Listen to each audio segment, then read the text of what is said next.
देखिए next question जो B part है उसका सॉल्यूशन देखिए आपको क्या कह रहा है।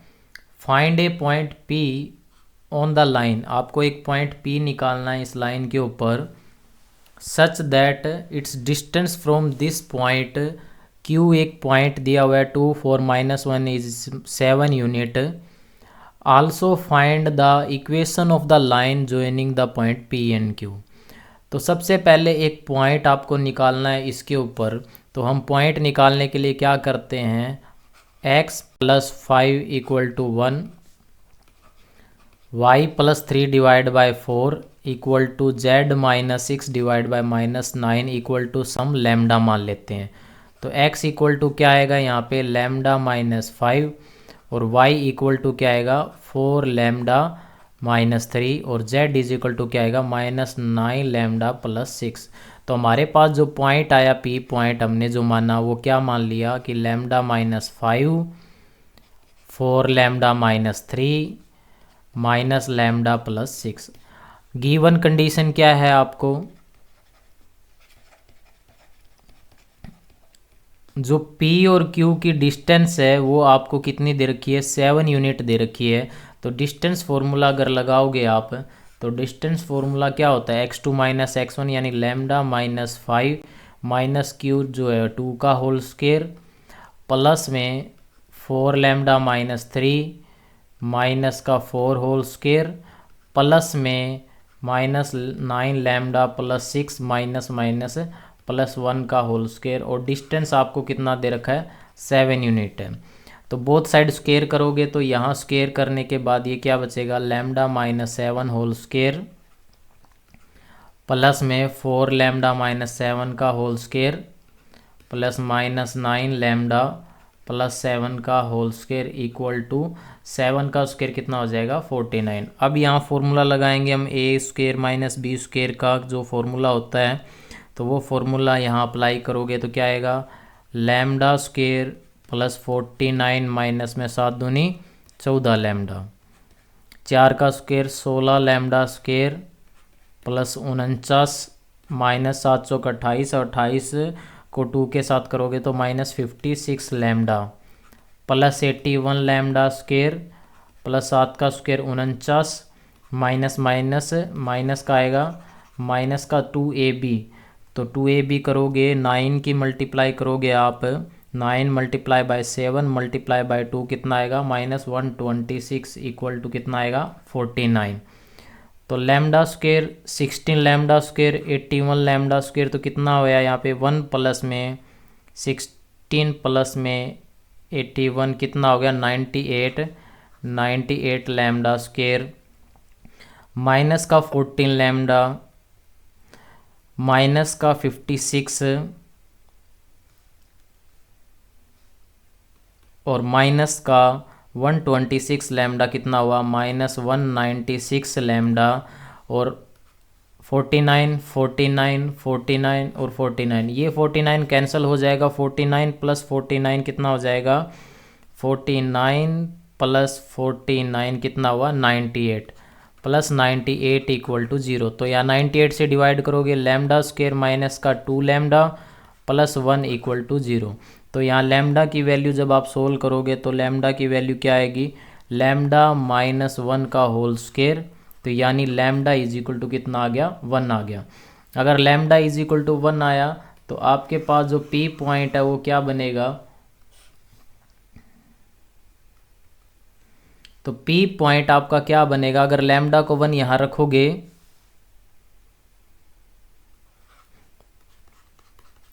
तो लैम्डा = 1 यहाँ रखोगे तो माइनस का 4 यहाँ लैम्डा 1 रखा तो 1 और यहाँ पे लैम्डा रखा तो कितना आया माइनस का 3। तो ये पॉइंट आपके पास आया -4 -1 एंड -3। और जो Q पॉइंट था आपके पास 2 4 और -1। सेकंड पार्ट में आपको क्या करना है find the equation of the line joining PQ।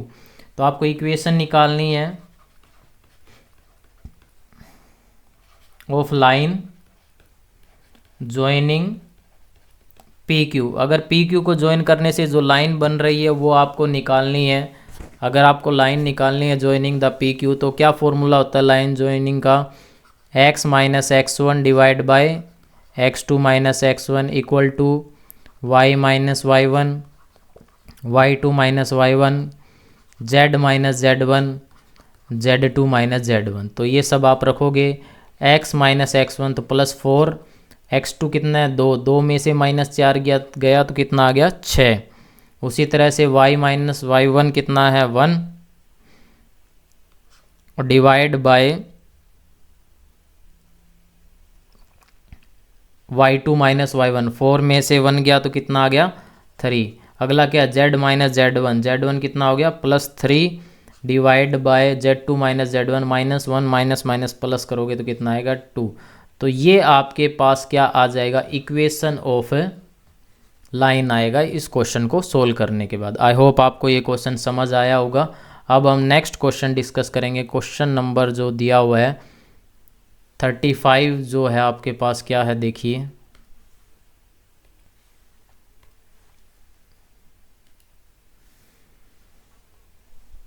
Thirty 35 number question में आपको क्या दिया हुआ है, a school want to allocate student in 3 club. 3 क्लबों में स्टूडेंट को डिवाइड करना है, स्पोर्ट्स में यानी स्पोर्ट्स एस, म्यूजिक में यानी M, and the drama, drama में कितने करने हैं वो आपको दिए हुए हैं। तो फर्स्ट स्टेटमेंट आप पढ़िए क्या दिया हुआ है, the number of the student in sports, sports के अंदर club should be equal to the sum of the number of the student in music and drama. ये आपको क्या दिया हुआ है कि स्पोर्ट्स में जितने बच्चे हैं वो इक्वल है म्यूजिक में जितने हैं प्लस में ड्रामा। तो यहाँ से एक इक्वेशन बन गई s minus M minus D equal to 0।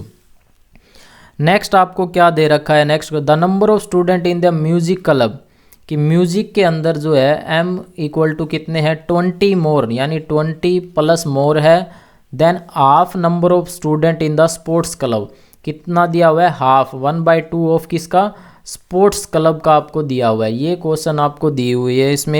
इसमें आपको क्या कहा है कि म्यूजिक के अंदर जितने बच्चे हैं वो 20 ज़्यादा है किससे, half of the sports club. तो सेकंड इक्वेशन हमारे पास ये बनेगी, फर्स्ट हमारे पास ये होगी है।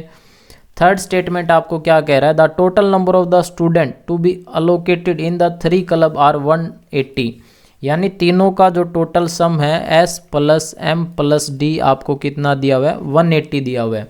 तो अगर हम इक्वेशन को सिंप्लीफाइड फॉर्म में लिखते हैं तो क्या बनती है s minus M minus D equal to 0।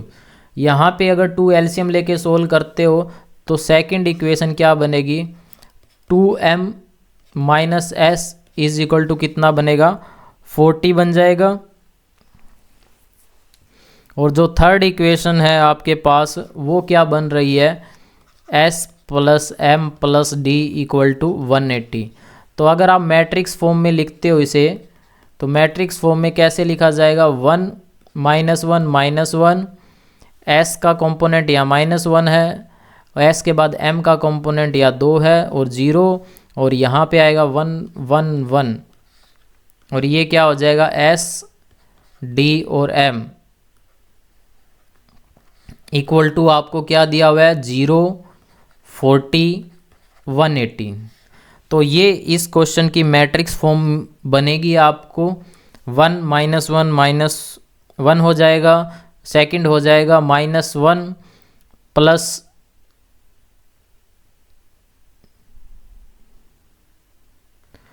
यहाँ पे m लेना है और यहाँ पे d लेना है। सॉरी मैंने मिस्टेक कर दी, आपको रेक्टिफाई करना है। m कंपोनेंट यहाँ आएगा तो ये बनेगा माइनस का s 2m, ठीक है ये सही है, सेकंड s प्लस m। तो ये मैट्रिक्स फॉर्म आपकी बनेगी। अब आपको इसे क्या करना है, सिंप्लीफाई करके सोल्व करना है। सोल्व करने के लिए आप क्या करोगे, देखो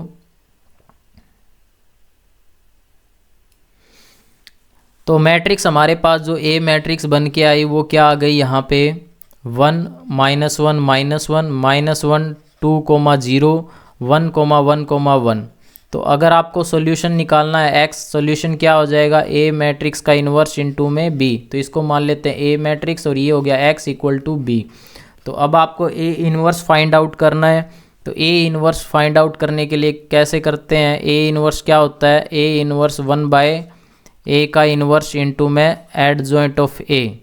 तो ये आपका होमवर्क है, आपको खुद ट्राई करना है इस क्वेश्चन को, ए इनवर्स निकालना है और बी के साथ मल्टीप्लाई करना है, तो आपके पास एस एम डी निकल के आ जाएगा। तो ये क्वेश्चन मैं आपको होमवर्क देता हूँ, करने के बाद आप इसका आंसर कमेंट करके बताइए कि इसका आंसर क्या आएगा।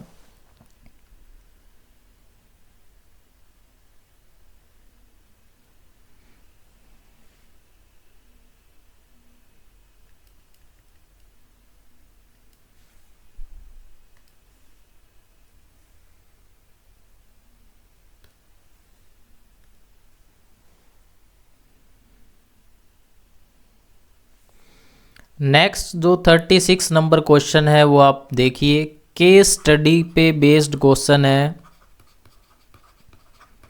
क्या दिया हुआ है आपको केस स्टडी पे क्वेश्चन? आपको एक technical company is designing a rectangular solar panel installation on the roof using 300 metre of the boundary material. ये क्या कह रहा है, जो बाउंड्री का जो मटेरियल है वो कितना दिया हुआ है, तो अगर x हम लेंथ मान लेते हैं और y हम ब्रेथ मान लेते हैं, तो पेरीमीटर आपको दे रखा है। पेरीमीटर आपको कितना दे रखा है, 300 मीटर आपको दे रखा है। उसके बाद आपको क्या कहता है, the design include a partition running parallel to one of the side dividing the area into 2 section. Let the length of the side perpendicular the partition to be x meter with the parallel to the partition of y meter. देखो इस question में क्या दिया हुआ आपको, एक rectangular type का solar panel plate आपको दिया हुआ है जिसकी लेंथ हमने मान ली x और ब्रेथ हमने मान ली y। जो टोटल बाउंड्री मटेरियल यूज हो रहा है वो कितना होता है, 300 मीटर यूज हो रहा है। अब इस क्वेश्चन में 1 बाय 1 जो आपको दिया हुआ है, फर्स्ट पार्ट आप देखिए आपको क्या कह रहा है, write the equation for the boundary material used in the boundary and parallel to the partition in x and y। तो आपको अगर फर्स्ट पार्ट का आंसर लिखना है तो आपको क्या दिया हुआ है, जो रेक्टेंगुलर आपको दिया हुआ है, लेंथ अगर x मान लेते हैं, ब्रेथ हम y मान लेते हैं। तो अगर आप इस क्वेश्चन में क्या दिया हुआ है आगे,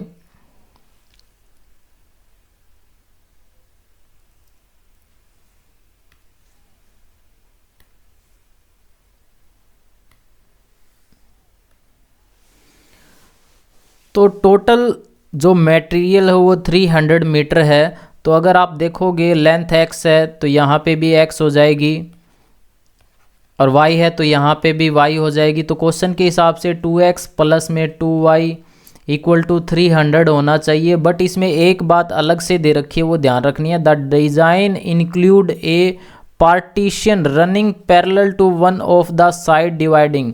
इसने क्या कहा है कि डिज़ाइन है वो इंक्लूड हो रहा है partition running parallel to one of the side, एक साइड के पैरेलल में एक पार्टीशन चल रहा है, डिवाइडिंग द एरिया जो रूफ है इनटू 2 सेक्शन, जो 2 सेक्शन में डिवाइड हो रहा है। तो यानी एक एरिया जो चल रहा है एडिशनल में चल रहा है, जो इसका पार्टीशन करता है। किसी चीज़ का 2 सोलर के बीच अगर एक पार्टीशन कर रहा है तो एक एडिशनल में y आया हुआ है तो उसका भी यूज़ यहाँ होगा, तो प्लस में कितना हो जाएगा y।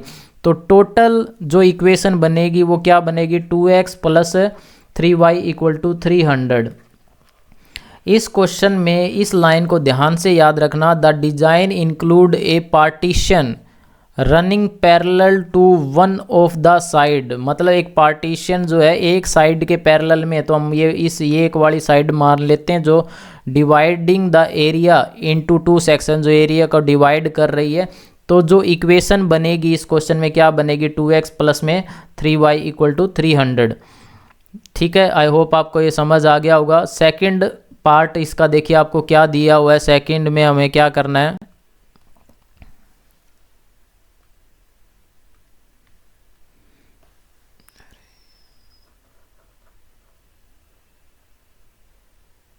बी पार्ट आप देखिए आपको क्या करना है, write the area of the solar panel as a function of x. आपको क्या करना है, एरिया बताना है एज द क्या, किस में, एक्स फंक्शन में। तो सेकंड पार्ट में एरिया जो होता है, एरिया रेक्टेंगुलर है तो क्या हो जाएगा, लेंथ इनटू ब्रेथ हो जाएगा। बट हमें पूरा फंक्शन x में चाहिए तो x मल्टीप्लाई बाय y का फंक्शन कहाँ से आ जाएगा, यहाँ से। तो यहाँ y की वैल्यू निकालो, y इक्वल टू 300 माइनस में 2x डिवाइड बाय 3, तो ये जो y की वैल्यू है वो हम यहाँ रखेंगे, तो कितनी हो जाएगी 300 माइनस 2x डिवाइड बाय 3। तो एरिया जो आएगा वो एरिया इक्वल टू क्या हो जाएगा x divide by 3 into 300 minus में 2x। तो ये सेकंड पार्ट का आंसर हो जाएगा, ये सेकंड पार्ट का सॉल्यूशन हो जाएगा। थर्ड पार्ट में क्या कह रहा है, find the critical point of the area function, use second derivative test to determine critical point at the maximum area. तो आपको पता है कि एरिया अगर मैक्सिमम निकालना होता है तो हम किसका यूज़ करते हैं, डेरिवेटिव का यूज़ करते हैं। तो d A by D x अगर आप करोगे तो डेरिवेटिव करोगे, तो डेरिवेटिव करने के लिए क्या करोगे, इसे थोड़ा सा और सिंप्लीफाई कर लो, एक्स को अंदर मल्टीप्लाई करोगे 1/3, एक्स इसके साथ जाएगा तो 300 माइनस में 2x स्क्वायर हो जाएगा, तो कितना हो जाएगा 4x इक्वल टू क्या रखना है 0। तो इक्वल टू 0 अगर रखोगे और इसको सोल्व करोगे तो कितना आ जाएगा 300 इक्वल टू 4x। तो x इज इक्वल टू कितना आ जाएगा 300 डिवाइड बाई 4 करोगे तो कितना आ जाएगा 75। तो x की वैल्यू कितनी आ गई 75, बट हमें डबल डेरिवेटिव करके चेक करना है कि इस पॉइंट पे क्या आएगा, मैक्सिमम आएगा। तो d a by d x square निकालोगे, तो डबल डेरिवेटिव अगर आप करोगे इस पार्ट का तो कितना आएगा माइनस का 4/3 जो कि नेगेटिव वैल्यू है। तो therefore f of x give maximum at x is equal to 75। तो आई होप आपको ये क्वेश्चन समझ आ गया होगा, इसमें कोई डिफ़िकल्ट बात नहीं है। फर्स्ट पार्ट का सॉल्यूशन ये बनेगा 2x plus 3y equal to 300। Second part का बनेगा area equal to x/3 300 minus 2x। और जो थर्ड पार्ट है उसमें जो क्रिटिकल पॉइंट आएगा x इज इक्वल टू 3। तो ये थर्ड पार्ट हो गया। अब करेंगे fourth part. Using the first derivative test calculate the maximum value of the company can enclosed with 300 meter. आपको मैक्सिमम वैल्यू निकालनी, तो आपको पता है कि मैक्सिमम वैल्यू किस पॉइंट पे आ रही है 75 पे। तो हम क्या करेंगे मैक्सिमम वैल्यू निकालेंगे, a ऑफ 75 निकालेंगे तो कितना आएगा 75 divide by 3, 300 minus 2 multiply by 75। तो सोल्व करके 75 डिवाइड बाय 3 तो ये आएगा 75 का दुगना 150, तो ये आ जाएगा 150। मल्टीप्लाई करोगे तो 50, तो कितना आएगा 0, 5 का 25, 2 5 आते 35, 35 और 2 37। तो 3715 क्या आएगा मैक्सिमम एरिया आएगा, इस क्वेश्चन का आंसर हो जाएगा। तो आई होप आपको समझ आ गया होगा कि इस क्वेश्चन में हमें क्या करना था।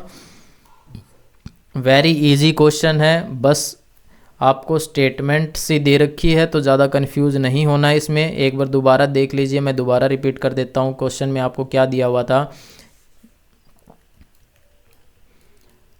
इसमें क्या दिया हुआ है, एक सोलर पैनल दिया हुआ है। देखो भाई, एक technical company is designing a rectangular solar panel installation on the roof 300 metre of boundary. जो रूफ का के लिए मटेरियल यूज़ हो रहा है तो 300 मीटर में हो रहा है। The design include partition, design में एक चीज़ और इंक्लूड है, running a parallel to one of the side, एक साइड के पैरेलल में डिज़ाइन चल रहा है तो वो भी तो मटेरियल खाएगी ना। तो इसमें जो फर्स्ट पार्ट का जो आंसर होगा, फर्स्ट पार्ट में क्या दे रखा आपको, right the equation for the total boundary material. तो टोटल बाउंड्री मटेरियल जो सोलर पैनल का होगा x और x 2x हो गया, y और y 2y हो गया, और एक एडिशनल में जो पैरेलल चल रहा है वो y हो गया। तो इक्वेशन क्या बनेगी 2x plus 3y equal to 300। तो यहाँ से y की वैल्यू आ जाएगी 300 minus 2x divide by 3। B part में क्या कह रहा है, write the area of the solar panel as a function of x। हमें सोलर पैनल का एरिया निकालना, तो एरिया क्या होता है x इंटू वाई होता है। एक्स वाई की वैल्यू यहाँ से निकालेंगे, अपर इक्वेशन से वो यहाँ रखेंगे, तो एरिया जो आएगा वो आएगा x/3 300 माइनस में 2x। थर्ड पार्ट में क्या कह रहा है, आपको क्रिटिकल पॉइंट निकालना है as a function of second derivative test use करना है। तो आपको पता ही है क्रिटिकल पॉइंट निकालने के लिए हम डेरिवेटिव का यूज़ करते हैं। एक डेरिवेटिव इक्वल टू 0 रखोगे तो x की वैल्यू 75 आएगी, डबल डेरिवेटिव नेगेटिव आ जाएगा। तो इसका मतलब इस पॉइंट के ऊपर 75 के ऊपर आपको क्या आ जाएगी, मैक्सिमम वैल्यू आ जाएगी। बी पार्ट में क्या कह रहा है कि आप वो मैक्सिमम वैल्यू पता कीजिए जो आनी है x इज इक्वल टू 75 पे। तो अगर आप ए जो एरिया आया था उसमें 75 रखेंगे तो 3750 जो आएगा मीटर स्क्वायर वो आपका मैक्सिमम एरिया आ जाएगा। तो आई होप आपको ये क्वेश्चन समझ आया होगा। कोई डाउट हो तो कमेंट कीजिए, हम एक्सप्लेन कर देंगे आपको। नेक्स्ट जो 37 नंबर क्वेश्चन है उसमें देखो क्या है, a classroom teacher is new to access the learning of her student except the relation taught to him. आपको एक ए सेट पे 5 रिलेशन बना के दे रखे हैं, रिलेशन एंड फंक्शन का ये क्वेश्चन है। आपको फर्स्ट पार्ट में क्या करना है, identify the relation which is reflexive transitive but not symmetric. मैं यहाँ आपको थ्योरी डिस्कस नहीं करूँगा, सिर्फ क्वेश्चन को बताऊंगा। रिफ्लेक्सिव के लिए 1 1 2 2 3 3 होना चाहिए। देखो यहाँ 1 1 नहीं है, यहाँ 1 1 नहीं है, यहाँ 1 1 है लेकिन 2 2 नहीं है, यहाँ 1 1 है 2 2 है पर 3 3 नहीं है। तो R5 अगर आप देख रहे हो तो रिफ्लेक्सिव है, ठीक है। ट्रांजिटिव की बात करेंगे, ट्रांजिटिव में क्या देखो 1 2 है 2 2 है तो 2 2 होना चाहिए जो कि है, 1 2 है 2 1 है तो ये भी है। अगर आप देख रहे हो तो 2 3 3 2 है तो 2 2 है, तो यानी R5 जो है वो फर्स्ट पार्ट का आंसर हो जाएगा। सेकंड में क्या है, identify the relation which is reflexive symmetric symmetric but not transitive. Reflexive होना चाहिए, सिमेट्रिक होना चाहिए पर ट्रांजिटिव नहीं होना चाहिए। तो देखते हैं कि कौन सा रिफ्लेक्सिव है। तो रिफ्लेक्सिव तो आपको यही नज़र आ रहा है, आइडेंटिफाई करना है कि रिफ्लेक्सिव होना चाहिए। तो देखो फर्स्ट भी रिफ्लेक्सिव नहीं है, सेकंड भी नहीं है, थर्ड भी रिफ्लेक्सिव नहीं है, R4 आपका रिफ्लेक्सिव नज़र आ रहा है भाई। सॉरी भाई ये मिस्टेक हो गया, R5 नहीं आएगा, R4 आएगा, क्योंकि R4 के अंदर देखो 1 1 है 2 2 है 3 3 है 1 2 है, यहाँ 2 1 नहीं है, तो ये नोट सिमेट्रिक है, तो यहाँ R4 आएगा। सेकंड पार्ट में ट्रांजिटिव चेक करना है कि ट्रांजिटिव होना चाहिए बट नोट ट्रांजिटिव। ट्रांजिटिव के लिए 2 रिलेशन देखने होंगे कि 1 2 है तो 2 2 है, तो 1 2 होना चाहिए, 1 2 यहाँ पे है। हमें नोट ट्रांजिटिव ढूंढना है। नोट ट्रांजिटिव आप देखो कहाँ पे बनेगा, 2 3 3 2 2 2 नहीं है, देखो यहाँ पे 2 2 नहीं है, 2 2 होना चाहिए था तब ये ट्रांजिटिव होता, और ये रिफ्लेक्सिव भी नहीं है तो इसलिए ये भी नहीं कह सकते कि। तो और देखो भाई आप 1 1 2 2 यहाँ पे भी नहीं है, 1 2 है 2 2 है, तो 1 2 होना चाहिए जो कि है। इसमें देखो ट्रांजिटिव का केस है कि 2 3 है 3 2 है 2 2 होना चाहिए, ये है यहाँ पे 2 2 है 2 1 है तो 2 1 भी है, यहाँ पे 1 2 है 2 2 है तो 1 2 होना चाहिए जो कि है।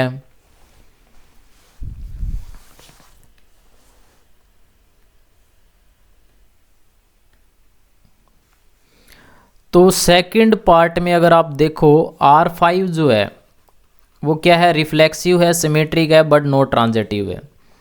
नेक्स्ट आप देखिए जो नेक्स्ट पार्ट है,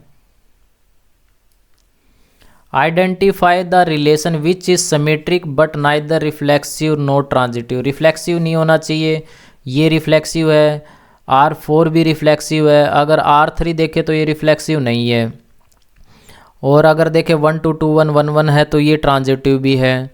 हमें सिर्फ क्या चेक करना है, सिमेट्रिक होना चाहिए। तो सिमेट्रिक अगर देखो 2 3 3 2 है तो ये जो R1 है वो क्या है, सिमेट्रिक है बट रिफ्लेक्सिव और क्या नहीं है, ट्रांजिटिव नहीं है।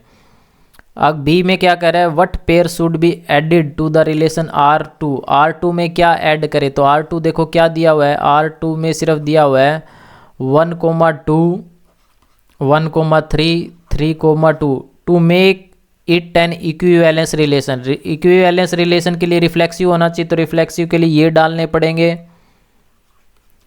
3 3। अगर 1 2 है सिमेट्रिक के लिए तो 2 1 होना चाहिए जो कि नहीं है, तो यहाँ 2 1 भी डालना पड़ेगा। 1 3 है तो 3 1 भी डालना पड़ेगा, 3 2 है तो 2 3 भी डालना पड़ेगा, तब ये क्या हो जाएगा, सिमेट्रिक। ट्रांजिटिव की बात करते देखो 1 2 2 1 है तो 1 1 आ गया, 1 3 3 1 1 1 आ गया, 3 2 2 3 तो 3 3 भी आ गया, तो यही रिलेशन क्या हो जाएगा, इक्विवेलेंस रिलेशन हो जाएगा। हमें ये चीज़ें एक्स्ट्रा डालनी पड़ेगी तब ये रिलेशन क्या होगा, इक्विवेलेंस रिलेशन होगा। चलो इस पेपर का लास्ट एंड फाइनल क्वेश्चन हम डिस्कस करते हैं। क्या दिया हुआ है, क्या निकालना है। बायस थ्योरम पे है। क्या दिया हुआ है, a bank offer to loan to its customer on different type of interest namely fixed rate, floating rate, variable rate. From the past data with the bank it is known that a customer avail loan fixed rate, floating rate and variable rate with the probability। देखो 3 तरह के rate चल रहे हैं। Fixed को मान लेते हैं E1, दूसरा रेट है फ्लोटिंग जिसको मान लें E2 और तीसरा रेट है वेरिएबल रेट तो इसको मान लेते हैं E3। और तीनों की प्रोबेबिलिटी कितनी दे रखी है, E1 की 10% है, प्रोबेबिलिटी ऑफ E2 आपको कितना दिया हुआ है 20% है, प्रोबेबिलिटी ऑफ E3 कितना दिया हुआ है 70% आपको दिया हुआ है। उसके बाद क्या कह रहा है तो इसको मैं यहाँ लिख लेता हूँ। प्रोबेबिलिटी ऑफ E1 कितना आया आपको 10%, प्रोबेबिलिटी ऑफ E2 कितना आया, इसको काट ही लेते हैं, 1/10 आ गया, ये 2/10 हो गया, और जो E3 है वो कितना है 7/10 है। उसके बाद क्या कह रहा है, a customer after availing loan can pay the loan और difficult on the loan repayment, the bank data suggest that the probability that a person default on the loan after availing its fixed rate, floating rate, variable rate 5%, 3%, 1% आपको दे रखा है। तो probability of A/E1 आपको दे रखा है 5%, तो 5/100। Probability of A/E2 आपको दे रखा है 3%, तो 3/100। प्रोबेबिलिटी ऑफ A/E3 आपको दे रखा है 1%। अब based on the above information answer the following question. आपको अब 2 क्वेश्चन यहाँ दिए हुए हैं जिनके हमें आंसर देने हैं। तो फर्स्ट पार्ट आपको क्या दिया हुआ है वो देखते हैं। What is the probability that the customer after availing the loan will default on the loan repayment. तो प्रोबेबिलिटी ऑफ ए आपको निकालनी है। तो टोटल प्रोबेबिलिटी क्या होती है, probability of E1 into probability of A/E1, probability of E2, probability of A/E2, probability of E3, probability of A/E3। तो total probability आप निकालोगे तो कितनी आएगी 1/10 multiply by 5/100 plus 2/10 multiply by 3/100 7/10 multiply 1/100। तो डिवाइड में 1000 कॉमन आएगा तो 5 प्लस 3 दूनी 6 प्लस 7 तो ये कितना हो जाएगा 13 और 5 18, तो 18 डिवाइड बाय 1000 तो कितना आएगा 0.018। सेकंड पार्ट क्या दिया हुआ है, a customer after availing the loan default on loan repayment, what is the probability that he avail the loan eight variable rate. तो वेरिएबल रेट की हमें प्रोबेबिलिटी निकालनी है, यानी E3 वेरिएबल था तो प्रोबेबिलिटी ऑफ E3 कैसे आएगा, E3 की ऊपर आ जाएगी और नीचे क्या आ जाएगी टोटल प्रोबेबिलिटी। क्या फार्मूला होता है, बायस थ्योरम यहाँ लगेगी।